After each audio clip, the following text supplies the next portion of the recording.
go. All right. I'm waiting for the solidification. All right. The solidification of us being live is here. What I'm going to do is I'm going to shoot you the YouTube link right now. Mm-hmm.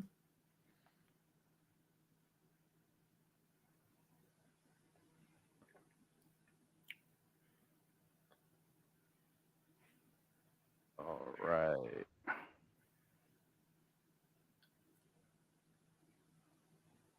Copy link. Get this over to you.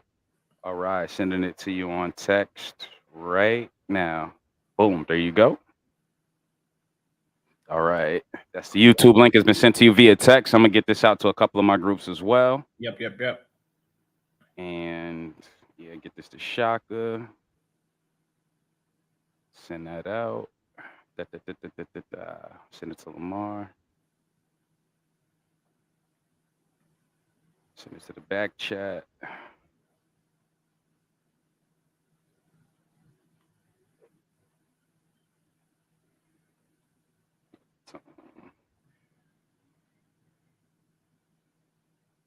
Bill Blast.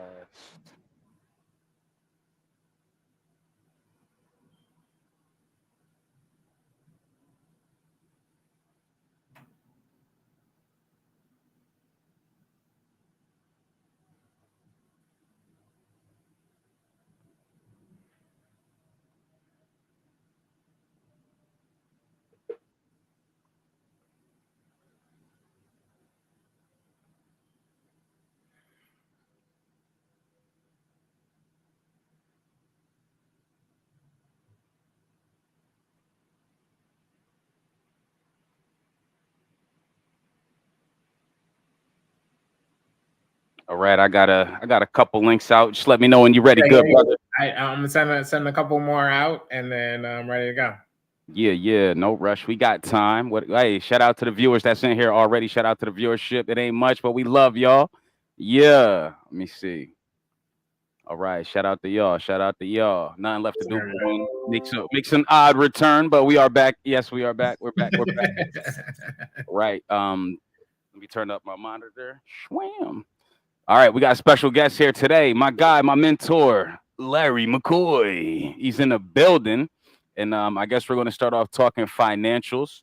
The first thing that I would personally want to do is to go into your history, your background. Shout out to Smutty Woo. Fast Lane Deliveries is in the chat. What's up? All right. So, Larry, can you just give us some background on you? Who is Larry?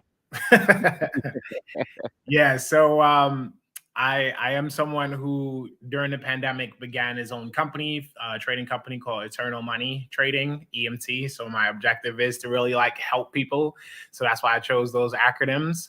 But I've been investing for quite some time. I began investing probably in like 2014, 2015.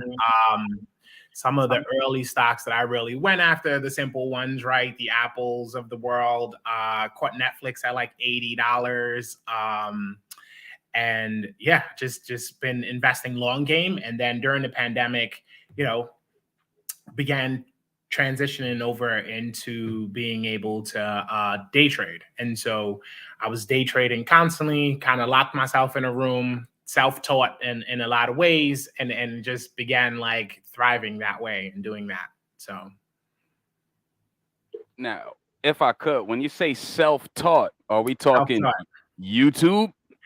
So combination of things, right? So I would say I did some YouTube, obviously, but reading books myself, studying. I would say Twitter is a very good space where people kind of lay out their thesis, and then you kind of take it from there and do your own research. But it's so many stocks, right? Like it's so many stocks in a market, and everyone, like when people hit me up, they automatically assume that I know every chart in the world for every stock. Like, how don't you know this? It's like, I mean, you got to give me a second to research this.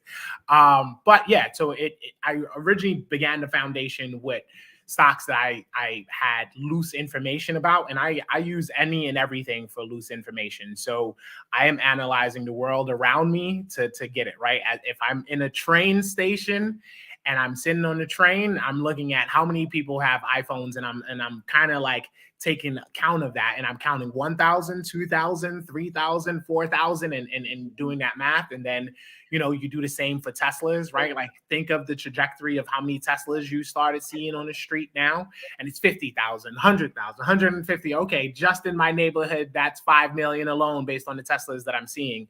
And so that gets me curious enough to begin lifting up the hood and looking under their financials. But I use the world around me. Or like, in 2014, 2015, where people like Netflix and chill, and that was cute and funny to everyone. But I was the one who began investing in that company because it wasn't a single person I knew that didn't have Netflix. And so I'm using tangible information around me and then kind of, going off that and then building on that. Yeah, and this is one of the best conversations I've ever had with you in the lunchroom when you told me about this, and we call this monetizing information. Yep. Yeah, and that alone changed the way that I personally look at things. Good. Personally.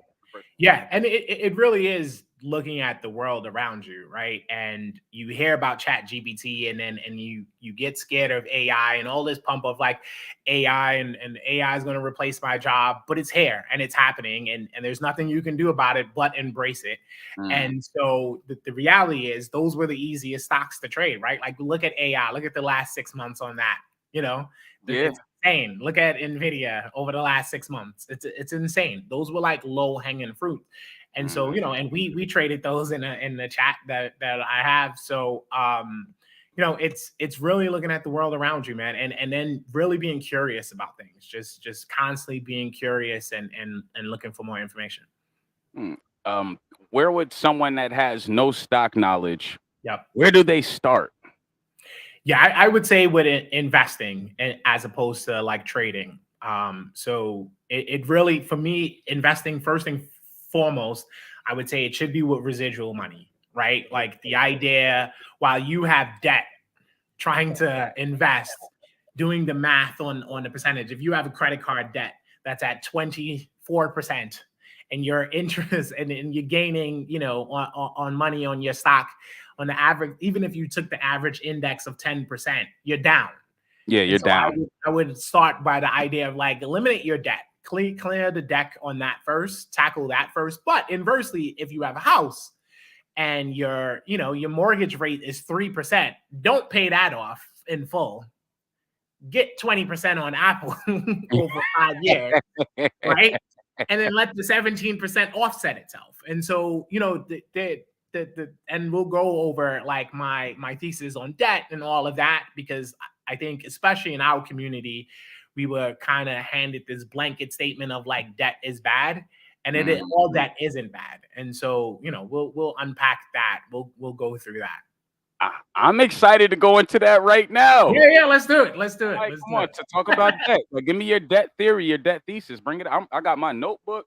It's really about percentage, right? Like, and I think a lot of people don't evaluate percentage enough. And like my passion really is to help people who don't have enough. And a lot of my advice that I share, especially on social media and even in the chats that I have, are free. Like, I don't care about making money off of you. Like, I can make it off the market. I could care less. Spending individual time and then managing someone's portfolio, that obviously I would have to charge because it's me taking time out. But if you have questions, I'll take time out of my day to begin elaborating and then explaining like my thesis on things.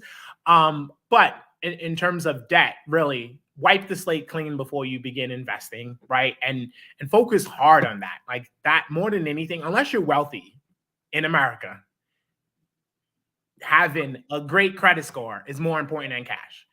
And I'll try to say that again because I really need to emphasize that having a great credit score is more important than cash, right? And because it gives you access to any and everything that you need. Two people can buy the same exact thing, but because one had an excellent credit score, it's a different end price compared to the other. So, and so good debt versus bad debt. Bad debt examples are, credit card, high interest rates. And then good debt can be, your mortgage that you have, or even, if you look at someone like, I don't know, like Elon Musk, right? Like we have this perception that the wealthy people have cash rich. They're not cash rich at all, right? And so they're in debt, like they're constantly in debt, and then you're wondering like why. And so the idea for them and the why for them really is because they avoid taxes. They don't pay taxes, right? Like the moment you cash out of a stock, you pay tax on it. Yep. But what Elon Musk would do, or the Bill Gates would do of the world, or even the Warren Buffett would be like, Citigroup. You know me, I'm worth like 80 something, 100 something billion. Let me hold 100 million so I can like go buy a new house or buy a couple things that I need to do. Interest rate on that very low, right? For them to take a personal loan out 1-2%, and they pay those regular day bills. But if they cash out on stocks, they're paying their dividends, taxes, and all that, and it's over 20%. And so that's how they avoid paying taxes. They just keep their stock vesting throughout time, and they never have to pay taxes. All right. There's something that you said that I caught on to, and you said good debt versus the bad debt. What is the differential here? Really based on what you're spending it on, right? And the terrible interest rates on those. So someone who's maxing out their credit card because they want to look fly as hell. And I don't knock anyone who wants to look fly. You look fly yourself there, sir, while I'm rocking a basic t-shirt, right? But again, for people that really want to max out credit cards and look at the interest rates. Have you taken a moment to look at it? And then when you're paying the minimal, and one of the things that Obama instituted is that the credit card has more transparency with those things and shows you what it would be if you paid the minimum amount monthly versus long term. And so that long term amount, or the amount that you owe on a credit card, it's terrible. But you can absolutely leverage a credit card to your advantage, right? If you pay it off instantly and you get rewards, credit card is your best friend. I pay everything except for my mortgage. If they would allow me, I would pay my mortgage too on a credit card, because all I do is I get rewarded on points, and then I pay that off instantly, right? I use my credit card no different than anyone else uses their debit card, except here's the difference. Your debit card transactions are not, they do not have to fund those. If there's fraud, they don't have to protect you. Many banks do, but they don't have to. A credit card has to. Yes, you lose cash, you're screwed. You get hosed on your debit card, you're screwed. A credit card, I sleep well at night, knowing that I'm protected on any transaction. Well at night. Not worrying about it. But I get rewards. Like I haven't paid for a flight in over 7 years because I can rack up points, and I pay it off instantly. And the reason why credit cards are willing to do that. And so, like, for people who are afraid or too cheap to pay that $100 annual fee, let me assure you, it's a very small price to pay, because the reality is every time you swipe, the credit card is making money on that. Right. And so, like, if you go into a gas station, I drive a Tesla, but if you go into a gas station, if you go into a gas station, you see two prices, right? There's the cash, and then there's the credit card. And the reason for that is because they're being charged for that credit card transaction. And so they're just passing that down to you. Or if you've gone to a corner store and they have minimal thresholds of like spend at least $10, it's because that amount is being passed down to them. And so therefore it doesn't make sense for them to accept a $5 transaction. Right? And so credit cards are willing to reward you. Look up and do one based on your lifestyle. Like for me, I own a beach house in Curacao, and I'm constantly flying there. And so, I have a JetBlue card that I generally use, and I fly for free. My apologies, I pay these taxes, which is $100 or $80. Yeah. And my flight otherwise would probably be hundreds of dollars. So just even one flight alone takes care of my $99 fee. So in that sense, it's good debt, but I'm rotating that. But if I kept, that balance, that would be idiotic based on the percentage, right? And so it's really like life is all about percentages. Yeah. And I don't think enough people have embraced math in school and probably hated it. But it really is about a percentage, right? Like if I gave you 100K right now and told you only have to give me 3% back, but that 100K gives you 50%. Take that loan from me. Like, who cares about my 3%? You're turning 100K into 150K, and then give me 3,000 back. Who wouldn't take that deal? And so that's really how you leverage that math, you know? Damn, that's heavy. And here's another thing I caught on to. You said something about having a property somewhere. Yeah. When did we gonna have to dig into your Listen, I'm transparent and I'm here. So let's do it. Let's do it. How did you get into real estate? Not to take us off the stocks, but how did you get into that? So it's a two-parter. One part of it is somewhat luck, right? So like I am very aware in timing luck wise. So in 2010, housing market crash happened in 2008. A lot of people lost their home. And, you know, it's crazy because like previous to this, when I was thinking about this whole thing, I said, I've really thrived in like crisis of the world, right? It's like, that seems to be like when I do the best. But the housing market crashed. I was living in Brooklyn. At that time, you know, I honestly, I was living in the project, right? And so, but as I started making more money, I didn't go spend more money. I put money to the side and just kept like banking with a goal in mind of being able to buy a house. So I bought my house in 2010 when the housing market absolutely crashed and was terrible. And my house has since tripled in value. Oh, wow. That's my type of investment. And look, I knew it was a good time to buy. I didn't think it was that good of a time to buy that it would, you know, do that. But you know, in 21, I refinanced, dipped a little into the equity, but again, in totality, like I have so much equity in that. And then I was able to also in 2017, I bought overseas, and buying overseas is a pain in the behind a little bit, but I could imagine. Yeah. So in Curacao, it was a little bit different. So there you got to put 40% down. So I did. So to complete the transaction, so full transparency, I had stuff vested and I had my money, and I had Netflix at that time since it was $80. But again, I didn't want to sell, even if it was $250 at the time. I was like, no, I'm not selling. This thing is going to rocket and sell. And so instead of doing that, I literally went to Goldman and Sachs and was like, my credit score is 800 plus. Let me hold $100,000. Oh, done. Wow.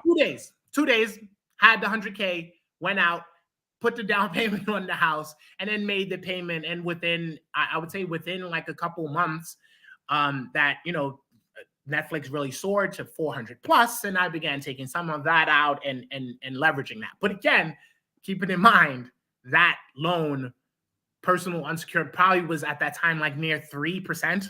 Yeah. And my Netflix soared another 100%. So what was the point of me being scared of this good debt? Wow. To be able to leverage and do that, because I didn't want it. I didn't want to take out cash and take that out. So, you know, that's how I leverage the amount. But again, that brings it full circle about the loans, because if I had that, because I had that good credit score and because I protected my credit score, I was able to just have that done quickly. I mean, 2 days. 2 days. I had 100K in my account. 100 Rizzies, 100 racks, two days. Easy. All right. Well, now let's talk about credit, right? For those out there with low credit scores, are you privy to what is needed for the people with low credit scores to start building their way up? Where do people start? Yeah. Okay. So I would say step one, address this monster that you're afraid of, that's in your closet or under your bed. Stop hiding from it. Address it head on. Attack it like it is, like your life depends on it, because to a degree, your life does depend on it. So step one, never, ever in the history of ever, be late on your payments. If you're going to be late and you're getting tight, you can easily call them up and try to negotiate and try to do it that way. So that's step one, don't be late. Step two, credit length is very important. So your very first credit card kind of determines how old your credit is. And so never close that.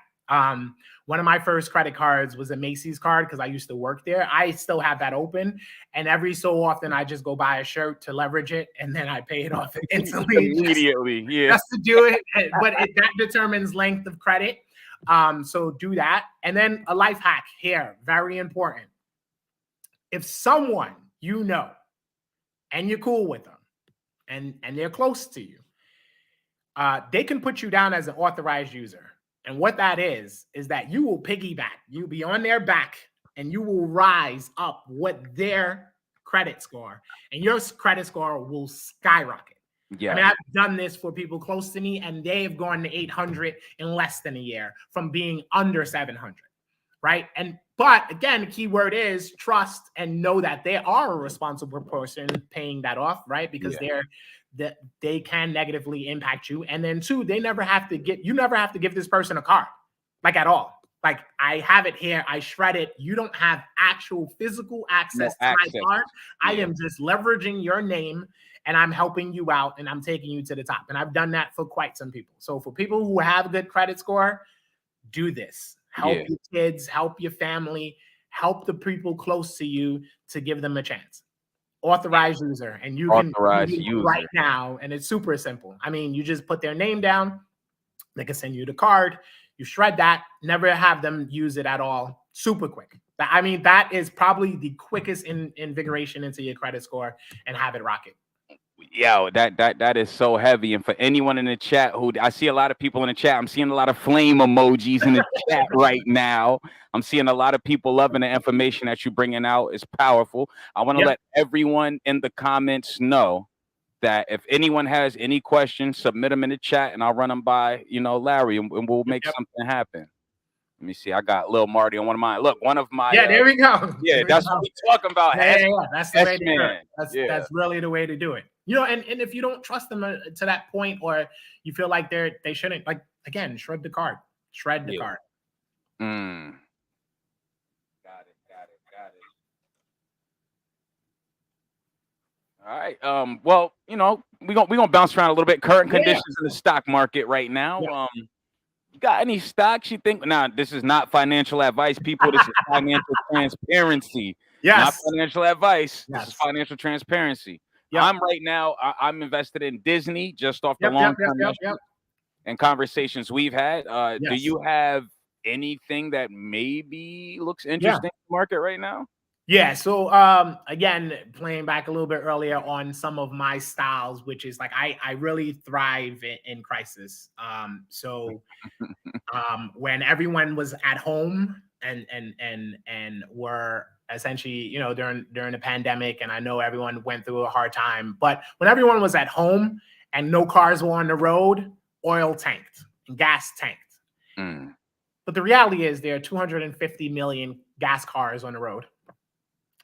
And unless the government, which they're not willing to do, unless the government is willing to take Teslas and swap out everyone's gas car, there will still be gas cars on the road. And the average person keeps their car at least 10 years.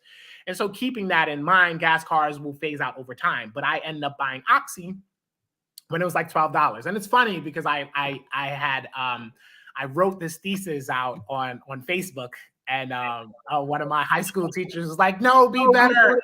You can't like invest in oil and gas." And I was like, "Yeah, I don't know what to tell you." But when it 7x later, 7x, right? One of us was right. So right now in the market, again, like for me, back to the question, for me really is things that are beat up. And so in stock, it's called dead cat bounce, and that's one of my favorite strategies. So Disney is one of those where it is too beat up, and it's more market conditioned, and it's more politics that's happening in Florida. And so that to me is an easy run. It was just $120 in February, and it's now $80. If anyone needs help with math, that's a 50% potential gain just to get back to where it was. I'm not even talking about where it can go far in the future to places it's never been. I'm talking about it getting back to where it was is a 50% gain. So that's Disney. And then similarly, Target too, right? Similar situations, more politics than anything. If anyone checks their financials, they're doing well. And so Target is another one that I foresee easily being somewhere in that 50-40% range from where it's at. And it's, I believe, like 135 now. So, I mean, 130, mid 130s. And so, that's easily 170, 185 where it was in February. Again, market conditions, right? But again, these are like long term. Like I'm not promising you these returns in 6 months. I'm not promising you these returns in just 9 months. But what I am promising you, matter of fact, I won't say the word promise. What I am telling you is you could keep your money in a bank and get 0.00001% or nothing on that, right? So, that choice is yours. Now, I love when you put it in that perspective, because leaving your money in the bank is idiotic. It's just leaving money in the bank, It's right? idiotic. Yeah. There's no chance for it to grow. When you play Yeah. with the stock market and you learn how to use the defensive tools at hands, like the stop loss, you're actually able to take a chance at seeing increased gains on your returns or on money that you just have sitting. So. Yeah. And in fact, like your money is actually losing value. And then I don't think a lot of people know that unless you give this example. Remember when you were a kid and you go to the store and a bag of chips with a little bit of juice was $1? $1, you think it didn't change the value. Everything of things went up, right? And so inflation is that would be my example of that. The price of things go up. And so if your dollar can't afford it, but it's still valued at $1 later, you've lost money. Yeah, exactly. So, yeah, like you just said, you're probably losing value on your money by leaving it in a bank. And by the way, the bank is doing what you and I are doing, right? Like they're taking your money that you freely just handed to them and investing and making money on hands over fists, and then be like, here, like, I mean, no one in this chat right now would sign up for, if I came to everyone and was like, look, I think everyone here should pool their money together. Give me that 100,000, and then I'll give you 0.00001 in return. You'd be like, are you stupid? Yeah, but you're making that same deal with Chase Bank and Citibank and Wells Fargo today. So like, lucky I don't got the sound effects because that was I don't know. That's the deal you're making, but it feels really safe there because your parents once told you that, and it's time to like rethink what you were taught and educated, because these guys probably didn't know, right? And that's the reality. Most of us didn't come from rich circumstances, so how could they know? They didn't know. They were like taught like, all right, like we went from the elevation of like, all right, no longer keep it under the mattress, let's elevate to put it in the bank, which is cool originally. But I'm telling you, so like a prime example of things. So when I was buying a house in Curacao, it took a while because things are on island time. And like I legit felt like I was losing money because on $150,000 that was sitting at the bank at a time, I think my monthly interest was probably like $3. They were giving me $3 on my $150,000. Wow! And it sat there for like 7 or 8 months. Every day I was upset, but in order to close it, I had to have the money sitting there, couldn't touch it, and so like it's terrible. But it's like, in that meantime, I could have invested $10 and made $3.50. Easy. Easily. And so I think that's the part that made me really realize how bad banks are, and how much they really, capitalize on us not knowing. Yeah, I agree. And I'm looking at some comments right here. Look, keeping money in the bank used to be the way to earn. Maybe. Yeah. Well, it never was, but I think that was the only way for people who didn't have access to information or knowledge about things, right? Like it was never the feasible way. No one ever got rich because they kept their money in a bank, right? Like think of all the wealthy people in the world for a second. Elon Musk, stocks. Bill Gates, stocks. Larry Ellison, stocks. Mark Zuckerberg, stocks. I mean, it's stocks or real estate, and that's it. That's it. That's how wealth is created in America. And if you're worrying about stocks, you'd be like, Meta, his Meta stocks or his Tesla stocks. That's it. They didn't get wealthy by keeping money in the bank. No one does. And what appealed you? And I think we spoke on this a little bit, but what appealed you to the stock market? Was it crisis? Like, what was your first inclination of I need to be involved? Understanding percentage, and the benefit that I have is I am a planner, and so part of my job is knowing percentage. But I think percentage isn't really hard once people take a step back and make assessments, right? Like I think percentage in whole numbers are fairly easy to count. On 100, 3% is the 3, and so you're not getting any real value for your return on most things that you do. And I think what's very important to kind of stress to people is that 10% is great, and like I'll see. I think the bad part about Twitter is that you'll see someone with 1,000% gain or 150% gain. And so you get this 10% and you're no longer satisfied because like, I got to be like that guy. That guy absolutely killed it on 150%. And it's like, no, stop for a second. 10% is amazing. It's amazing. And that's where like my double-edged sword where it comes in, because like I want to help people who don't have much, but they really don't understand percentage. Like if I manage someone's account and it's $100, right? And I get you $30. Like it's only $30. It's like no, it's 30%. Because if I managed a $1 billion account, I would have got him 300 million with the same amount, the same method. And so it's really about understanding percentages. And that's really, I mean, I don't want to get too geeky, but like that's really what life is about. It's all about percentages. I have to echo the same sentiment, as I understand percentages very well, and it helps me.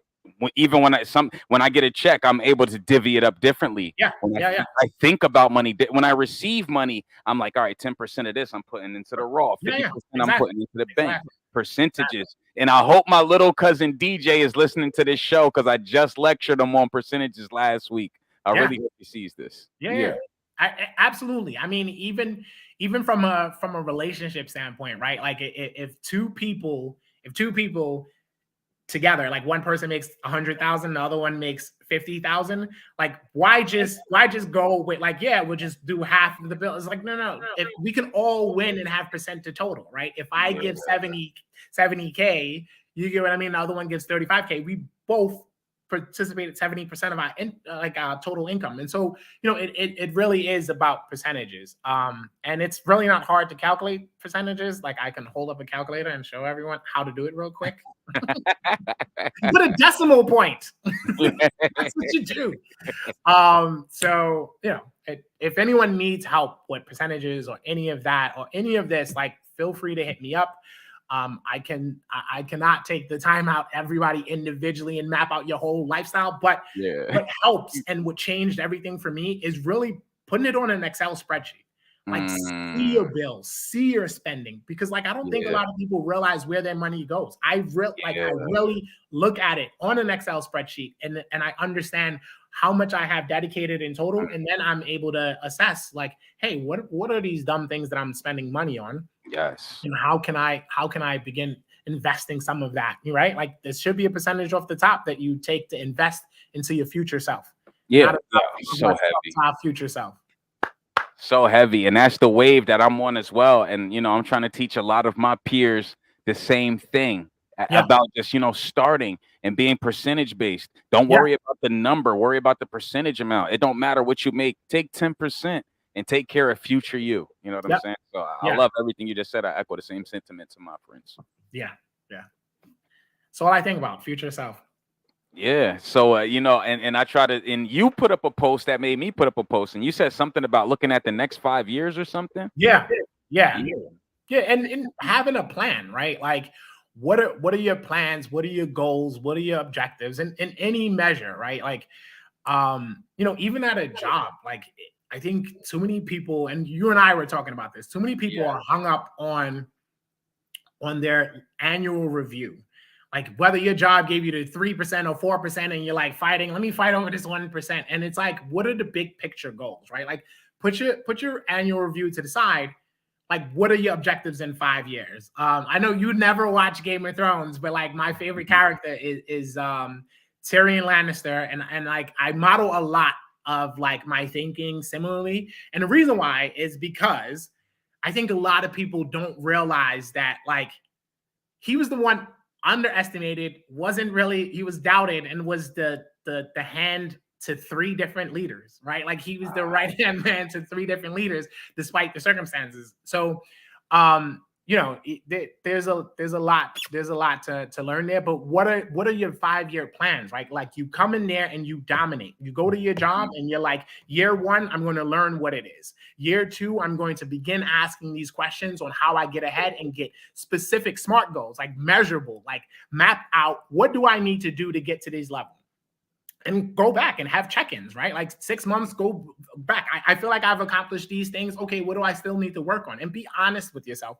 But like that's really how you begin getting ahead. And it's mapping about more than just that 1 year or moment to moment. It's like having a timeline. And like if you don't hit that threshold, don't be afraid to walk out, right? Like some of the biggest increases you will get in life or leaving your goddamn job, right? That's the biggest jump, or promotions. Outside of that, fuck your 3%, fuck your 4%. Sorry for cursing. Forget your 3%, forget your 4%. Like that doesn't matter. None of that matters. What matters is how your trajectory to get ahead. Anything else is minuscule, man. It's so small thinking. Like you got to map that out. Like, what do I want? Like in 2014, I was like, I went on vacation in Curacao, and I was like, I love it here. I'd love to have a house there. I'm gonna get that done in the next 5 years, and I got it done in 2017. See, that's so heavy. Now I must ask, and I meant to ask you this the other day. Have you always been long-term goal orientated? I don't think I was always that way. I think it began throughout time, and I saw how effective it was by thinking beyond that moment. I wasn't always that. I dropped out of high school, began going back to school. My cousin who's in the chat, he was like, all right, let's go down here. I'm going to this local university to try to get it. And I began just trying to get like my GED at first, right? And then, got my associate's degree. And I think that's where kind of like longer term thinking began. But it really kicked in when I went from like a regular associate just working, busting my ass, coming out with like ideas like, all right, how do I get ahead? What do I do? What do I do? What do I do? And then, I was put on like a plan, and I went from at that time, I mean, it was like years ago, it was like probably my first promotion, probably, I don't know, like 2003, like whatever. But I went from like $10 to like $16, which isn't like major, but for me, that was right at that time. And that changed everything. But I lived my life like I was still making the 10. And I leveraged that additional money to begin thinking longer term about the things that I want. I didn't need to change my lifestyle. Like, I think when people get that promotion, like, all right, like I saw a study that said like anything over 75,000, your lifestyle is the same. You just begin adjusting, right? And like, even in my case, I'm using it as an example. As I made more money, I bought another house, except, I Airbnb, rent it out. And hustle. It's like, but that's what people do. The more money you make, you just add more money, more problems, right? That's what Big said. Yeah. You just begin adding more expenses. And that, I think that's the fundamental problem. So for me, I did not. For me, it was like, all right, my lifestyle doesn't have to drastically change. How do I take this money? Because then I began envisioning, and then I went up more and more from 16 to 25, and then, 50,000, 100,000, 150,000. But like, I had goals along those ways, and I didn't drastically change my lifestyle because, like, I remember being poor and wanting things and couldn't afford them. And why do I need them now? Yeah. Oh, there you go. So heavy. I'm making a clip out of that. I'm out of that. That's why do I need them now? I don't care about looking rich, right? Like I what's the point? Like I kept like it's silly, but like for me, and I don't expect everyone to do it, but like for me, I don't buy sneakers over $80. Like I refuse. But also I work in the industry to understand that unfortunately your $200 Jordans cost them about $30 to make. And so every time it's like the equivalent of going to the club and going and buying a Class Azul bottle at $1,000 when you could have bought it $150 wholesale in the store. And so that's the same math. That is literally the same math. So like, do not forget that. That is the same. And so once you understand that, just understand and then ask what you are doing it for. Like I think I'm a pretty decent looking guy, but no chick ever came up to me like, you got Jordans? I want to sleep with you. Like, so what is the point? Heavy. There we go. Talk about it. What is the That's point? a clip. Oh my God, are those Jordans? I love you. We should get married. You're wearing Jordans. I'm sure we're still catching the train, but like you have Jordans. So I mean, not to pick on Jordans. I'm sure there are people in here who love their sneakers, but I got your back, Lisa. Look at the chat. I think that's it. Like, what do you want? Right? Like fundamentally begin thinking, what do you want and how do you achieve that? How do you get there? And like part of those steps is I want a house, cool. Let me fix my credit. Mm. That's it. That's what Salisbury. How do you get there? And it's fixing your credits. And I went through that part. Like I saw a post, and it's funny because people said, like, in order to get to the things you want, you have to go through the opposite. In order to get rich, you're gonna have to look poor. In order to get fit,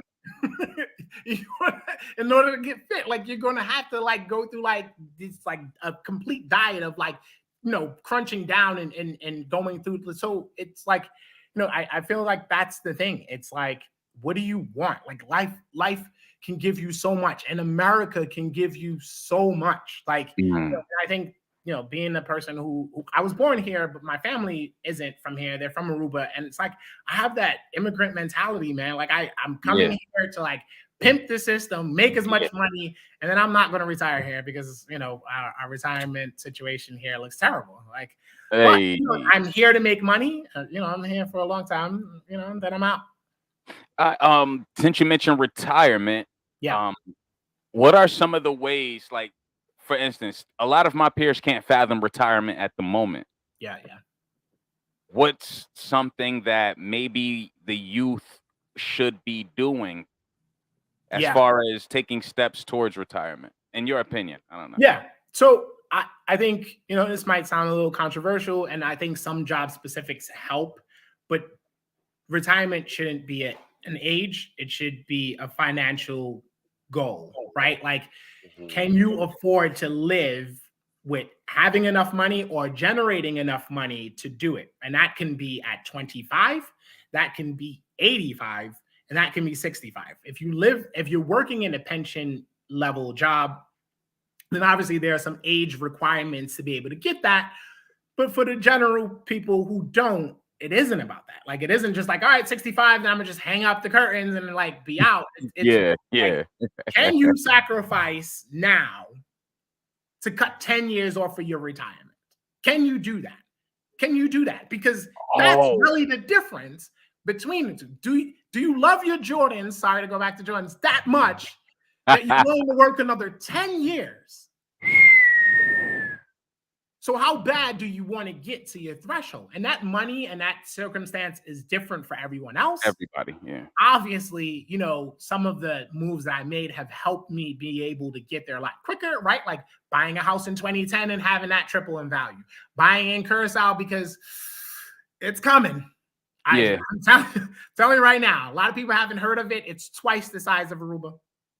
Curacao. And underdeveloped, and the U.S. is now beginning to invest the money there. Sandals just arrived. It is up and coming. I'm from Aruba. My cousin is here from Aruba. In '96, when we came back, people were like, "What is Aruba? I've never heard of that." And then people were like, "Oh, it's in that song." And now everybody has heard of Aruba.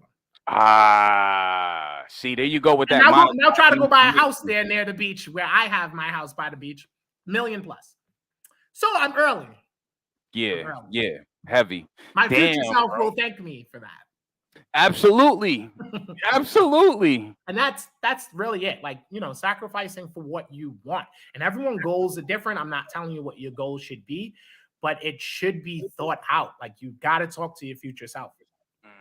You've got to. Like, it isn't about just today. I don't have children, but for people who have children, for them, it's like more than just like, your legacy but it's future. It's not just about today. The moves you make today, though, will impact and change your future. Absolutely. I agree. 100%. I'm right on board with everything you said, as per usual. Every time I talk to you, I'll always leave the conversation feeling refreshed and motivated. You've had a huge impact on me. Hopefully our guests, I don't see any extra questions, but hopefully our guest is feeling the vibes. Like I say, once again, a lot of flame emojis, a lot of people agreeing with you, a lot of diamonds. And a lot. Hey, is there anything specific that you wanted to touch on at the moment? I feel like we covered a lot of it. I probably want to give like this last 10 minutes or so to like some questions or like things that I have done that you want to be able to implement, and I can dive into it a little bit more. I'm here for the next few. If not, we can just kick it and vibe, man. All right, cool. So, hey, if anyone in the chat has any questions over the course of the next 10 minutes, bring it out, bring it up. I'm pretty sure it's something you guys might want to know. Yep. But shit. Other than that, in the meantime, in between time, I figured out how to work Weeble. Yeah, let's go. So right now, I'm just taking a gander at the long term of Disney, and like you said, this The was 180, right? Yeah, 180, yeah. and now it's down at what 87.49. Yep. To Yep. me, like these are the type of stocks I like to engage with. Yeah. Good stocks, poor market conditions. Yep. We saw the same with a firm when it was at 9. You called it. Where's the Yeah. firm at now? Let's see. Well, it flew up to like 18, so we got 100% on that. But like even Yeah. that, right? From nine, we're talking about over 50% there. And by the way, if you don't mind showing the chart, it happened quick, right? Like it was like look, you're like it was just $9. Yeah. Hold on. Let me Yeah, see. probably on the daily is probably better. You said what? Trading View? The daily is better if you Oh, got it on a week, I think right now. all right. All right. I see what you're saying. All right. Yeah. So, boom. We're gonna take a look at the daily. Let me Yep. get my zoom out over here. Yep. Yep. Yep. So Yep. this Yep. was Yep. at 9, January, February, March, April. Just in Yeah. April. Yeah. So again, and again, it flew up to like 18 before it pulled back. But Yep. April that's to my prime June. example. Did you want to keep it in the bank for what, less than 3 months and get 0.001? Even 100,000 in the last 3 months would have got you $3, and $10 would have got you $5. Yeah. Pick is yours, right? And again, Exactly. listen, like not every stock is going to perform that way. But there are some relative safer ones. Like, if you pull up Apple, the market cap on Apple is what, like 3 trillion? I mean, it's one of those where it's the size of most countries, right? Like it's that big. It's insane. Yep. Yeah. Huge company, man. Right? And they pay you dividends. So, by the way, they pay you for owning their stock. Like, forget the fluctuations in the stock. They pay you for buying their stock. And their Facts. dividend payout is better than your bank.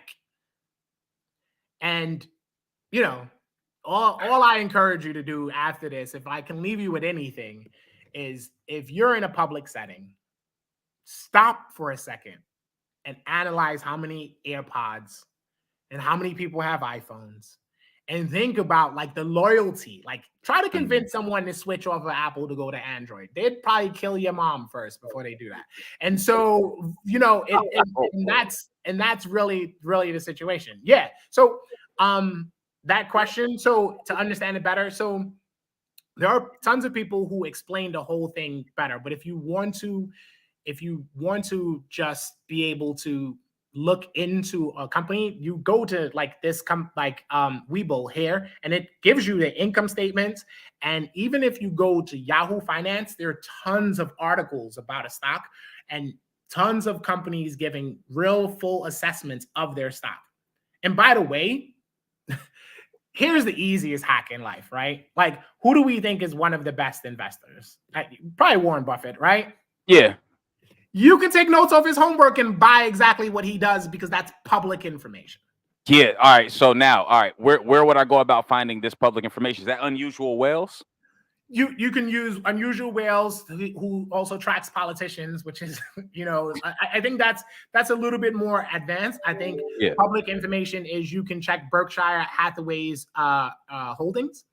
You can Google that, and it'll tell you what they own and what they're very bullish about. And so you can see all of those things that they own, and you can copy their homework if you wanted to. Yep, 23. Yeah. So yeah, that's public. And there you go. Their complete portfolio. Crazy. Right. And so you too, it's like being at school, right? And you have the smartest nerd in class, and then your teacher leans over. It's like, by the way, it's open book, guys, and you can copy off of each other.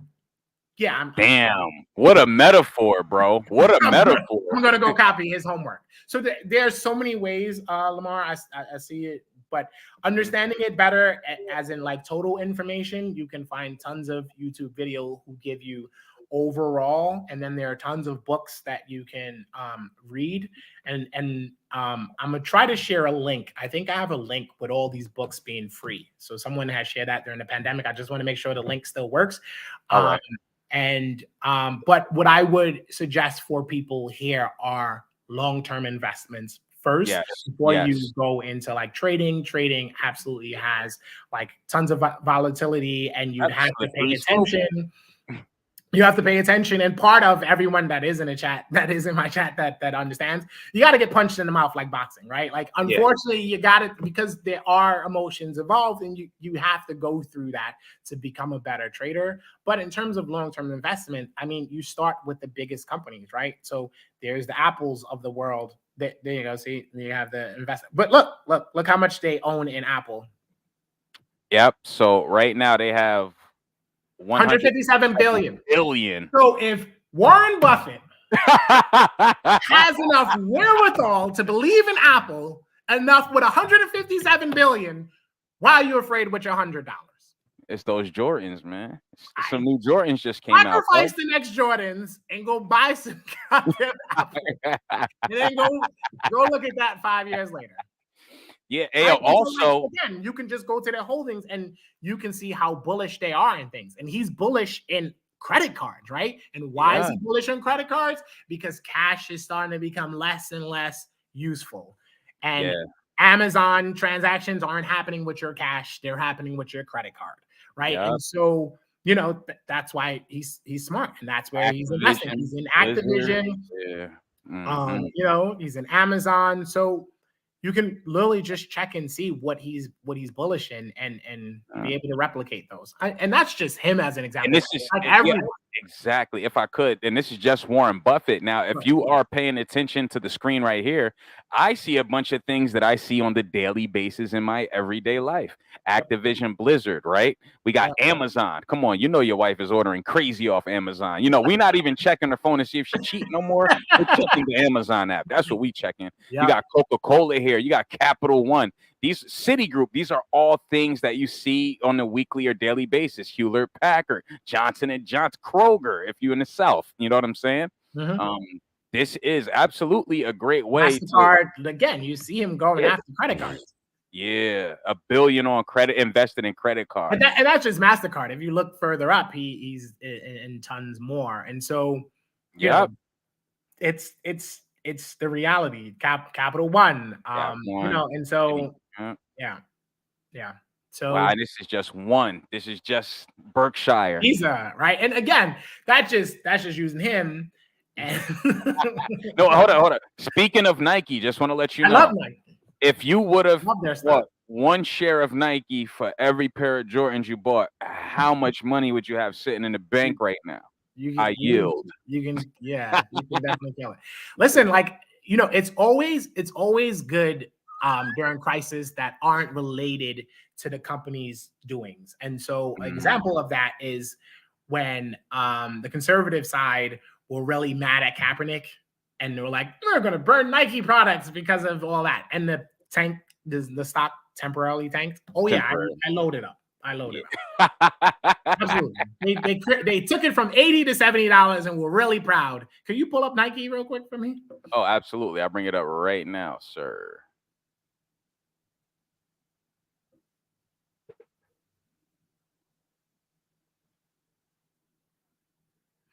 And then, by the way, can you pull back and go to like the 5 year so we can get like go to the year? Sorry, the year gives like a scary graph. Yeah, it does. But go to like monthly. Right, like, and if you can zoom that out for me, please. Right, so I think it's fair to say, can you go to like 2014-ish? 2014. Sure, right there. You hold that. What price was it then? In 2014, this is February 2014. It's like $32. Yeah. So I think we were all smart enough to know that Nike was killing it, and it has since tripled in the last decade. Yeah. And no one here was like colored surprised by that, right? Like no one was like, oh wow, I had no idea that Nike would do that, even though I'm buying all their sneakers all the time. Right? I think we all knew that could happen. Right. And so that's the piece. Like think of the future. Like EVs are here. Electric vehicles are here. It's happening. It's happening. Sorry for all the people with it's happening, right? So if you project out in the future, more people will drive more people will drive electric vehicles, right? Because by 2025, every company has to at least make an electric vehicle. By 2030, they're beginning to phase out gas cars, right? So give that runway, someone who bought it in 29, another 10 years. So give or take by 2040, everything that you see is a gas station right now. What do you think they're going to look like? Charging stations. Charging. Go after battery chargers. Go after like it's just like using helpful information that you have today to understand that, you know? Here's a charging company right here called Volta, sitting at 85 cents per share. I'm gonna just watch list it, and we're just gonna see where this is in a couple of years. I'd love to come back in a couple of years, right? Like plug and all of that, or just Tesla in itself, right? Like, can you go back to Tesla over the last couple of years? My niece bought Tesla in January when it was $100. Oh man, I wish. She's almost tripled her money. I wish. But yeah, go back a little bit further to the left. Hey, you too could have owned Tesla for $12 just a couple years ago. Go. Oh yeah, you want to go back that far? Yeah. Not even. It doesn't even take that far. Like 2019, it was $20. It's not like we're not even talking about like that far. Wow. Electric vehicles are here. They're here. They're here. And it's not just because I own one. They're here. They are. And then this thing went from $12 a share, topped off at $381.59, currently sitting at $242.19. No one who bought it in 2019 is complaining about this slight pullback. Nope. Right? They're 20x their money. And so now you wonder how Elon Musk became the richest person alive. There we go. Stock. That was a great example, sir. Great example. Great example. And this was the January pullback right here. Golden. 120. Yep. And if you would have invested in this in January, you would have doubled already. In the same year. By the way, I wrote that in my trading chat too.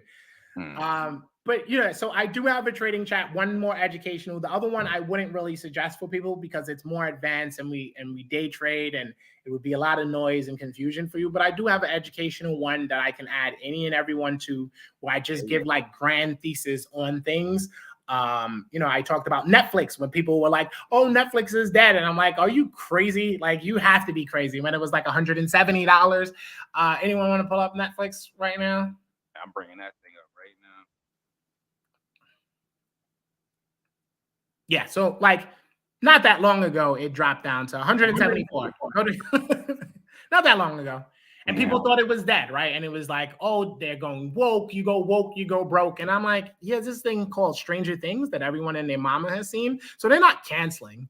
And people right now that they're cracking down on their password sharing, you're not canceling your Netflix. Nope, you're not. Nope. So, And so, those are the kind of things I look for, and I give grand ideas and thesis. So, feel free to reach out, and I can add you to that chat. And it's like long term, and it's like things you can like look at and do your own research on. Obviously, I don't want to be your financial advisor. I do want to give you overall, I do want to give overall ideas,